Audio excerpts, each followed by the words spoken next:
മലയാളികളും മലയാള സിനിമയും ഏറെ കാത്തിരുന്ന 56ാമത് സംസ്ഥാന ചലച്ചിത്ര അവാർഡ് സമ്മേളനം കഴിഞ്ഞിരിക്കുകയാണ്. 160 സിനിമകളിൽ നിന്നും 40 സിനിമകൾ ഫൈനൽ റൗണ്ട് വരെ എത്തിയിട്ടുണ്ട്. നിരവധി സിനിമകൾക്ക് നിരവധി അവാർഡുകളാണ് ഇപ്രാവശ്യം ലഭിച്ചിരിക്കുന്നത്.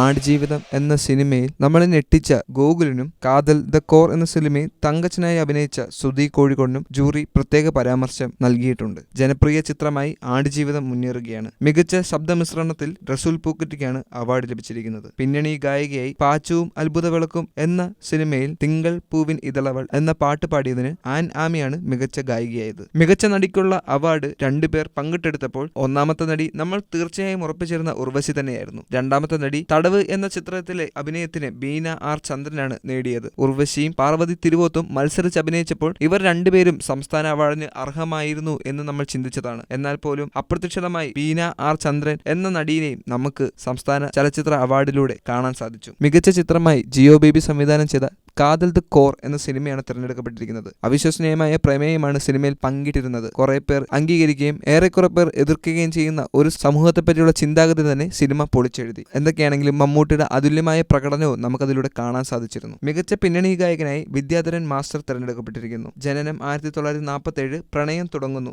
എന്ന സിനിമയിലെ പാട്ടിന് വേണ്ടിയാണ് അദ്ദേഹത്തിന് അവാർഡ് സ്വന്തമാക്കാൻ സാധിച്ചിരിക്കുന്നത്. ആദ്യമായാണ് മികച്ച പിന്നണി ഗായകനായി വിദ്യാധരൻ മാസ്റ്റർ അവാർഡ് സ്വന്തമാക്കുന്നത്. മികച്ച സ്വഭാവ നടനായുള്ള പുരസ്കാരം വിജയരാഘവൻ സ്വന്തമാക്കി. പൂക്കാലം എന്ന ചിത്രത്തിലെ 80 വയസ്സിലധികം വരുന്ന വൃദ്ധനായി അഭിനയിച്ച അദ്ദേഹം വിസ്മരിപ്പിച്ചിരുന്നു. അതിന് അദ്ദേഹം അവാർഡ് അർഹിക്കുന്നുണ്ട്. മികച്ച സ്വഭാവ നടിയായി ശ്രീഷ്മ ചന്ദ്രൻ തെരഞ്ഞെടുക്കപ്പെട്ടു. പെമ്പിളെ ഒരുമൈ എന്ന ചിത്രത്തിലൂടെയാണ് ശ്രീഷ്മ മികച്ച സ്വഭാവ നടിയായി തെരഞ്ഞെടുക്കപ്പെട്ടത്. മികച്ച നവാഗത സംവിധായകനായി ഫാസിൽ റസാഖ് ആണ് തെരഞ്ഞെടുക്കപ്പെട്ടത്. തടവ് എന്ന ചിത്രത്തിലൂടെയാണ് ഫാസിൽ റസാഖ് അവാർഡ് സ്വന്തമാക്കിയത്. മികച്ച സംഗീത സംവിധായകനായി ജസ്റ്റിൻ വർഗീസ് തെരഞ്ഞെടുക്കപ്പെട്ടു. ചാവേർ എന്ന സിനിമയുടെ സംഗീത സംവിധാനത്തിലാണ് അദ്ദേഹം അവാർഡ് സ്വന്തമാക്കിയത്. മികച്ച പശ്ചാത്തല സംഗീതകനായി മാത്യൂസ് പുള്ളിക്കൽ ആണ് തിരഞ്ഞെടുക്കപ്പെട്ടിരിക്കുന്നത്. കാതൽ എന്ന ചിത്രത്തിന്റെ പശ്ചാത്തല സംഗീതത്തിലൂടെയാണ് അദ്ദേഹം അവാർഡ് സ്വന്തമാക്കിയത്. മികച്ച നടനായി മലയാളികൾ ഏറെ പ്രതീക്ഷയോടെ കാത്തിരുന്ന പൃഥ്വിരാജ് കുമാരൻ തന്നെയാണ്. ആടുജീവിതം എന്ന സിനിമയുടെ മികച്ച പ്രകടനത്തിലൂടെ പൃഥ്വിരാജ് മികച്ച നടനുള്ള അവാർഡ് സ്വന്തമാക്കി. 16 വർഷത്തെ അദ്ദേഹത്തിന്റെ സമർപ്പണ ബോധവും അഭിനയ മികവും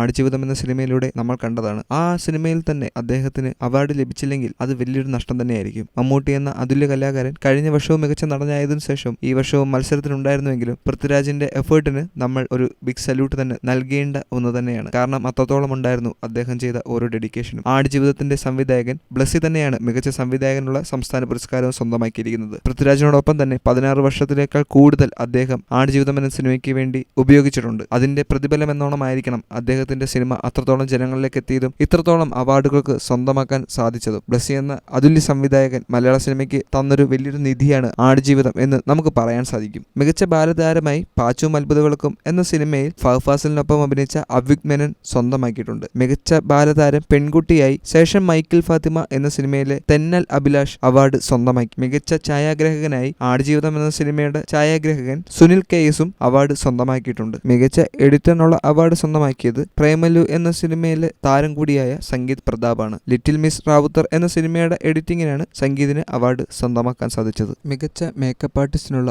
അവാർഡ് സ്വന്തമാക്കിയത് ആടുജീവിതം എന്ന സിനിമയിൽ മേക്കപ്പ് ചെയ്ത രഞ്ജിത്ത് അമ്പാടിയാണ്. മികച്ച ഡബ്ബിംഗ് ആർട്ടിസ്റ്റ് ഫീമെയിൽ അവാർഡ് സ്വന്തമാക്കിയത് സുമംഗലയാണ്. ജനനം 1947 പ്രണയം തുടരുന്നു എന്ന ചിത്രത്തിലെ ഡബ്ബിങ്ങിനാണ് സുമംഗലയ്ക്ക് അവാർഡ് സ്വന്തമാക്കാൻ സാധിച്ചത്. സുലേഖ മെൻസിൽ എന്ന ചിത്രത്തിലെ നൃത്തങ്ങൾക്ക് ചുവടുവെച്ച ജിഷ്ണുവിനാണ് നൃത്ത സംവിധായകനുള്ള സംസ്ഥാന ചലച്ചിത്ര അവാർഡ് സ്വന്തമാക്കാൻ സാധിച്ചത്. വശ്യമായ ചുവടുകളോടെ കഥാസന്ദർഭത്തിന് ആവശ്യമായ നൃത്തം നൽകുന്നതിന് ജിഷ്ണുവിന് സാധിച്ചു എന്ന് നമുക്ക് പറയാൻ സാധിക്കും. ഓ ബേബി എന്ന ചിത്രത്തിലെ വസ്ത്രാലങ്കാരത്തിന് ഫെമിന ജബ്ബാർ മികച്ച വസ്ത്രാലങ്കാരത്തിനുള്ള ചലച്ചിത്ര അവാർഡ് സ്വന്തമാക്കി. മികച്ച കലാസംവിധായകനുള്ള ചലച്ചിത്ര അവാർഡ് 2018 എന്ന സിനിമയുടെ കലാസംവിധായകൻ മോഹൻദാസ് സ്വന്തമാക്കി. 2018 പ്രളയത്തിന്റെ തീവ്രത അത്രത്തോളം വിളിച്ചോതുന്ന സിനിമയിൽ വിശ്വസനീയമായ രീതിയിൽ പ്രളയം സൃഷ്ടിച്ച കലാസംവിധായകൻ ഈ അവാർഡ് അർഹിക്കുന്നുണ്ട്.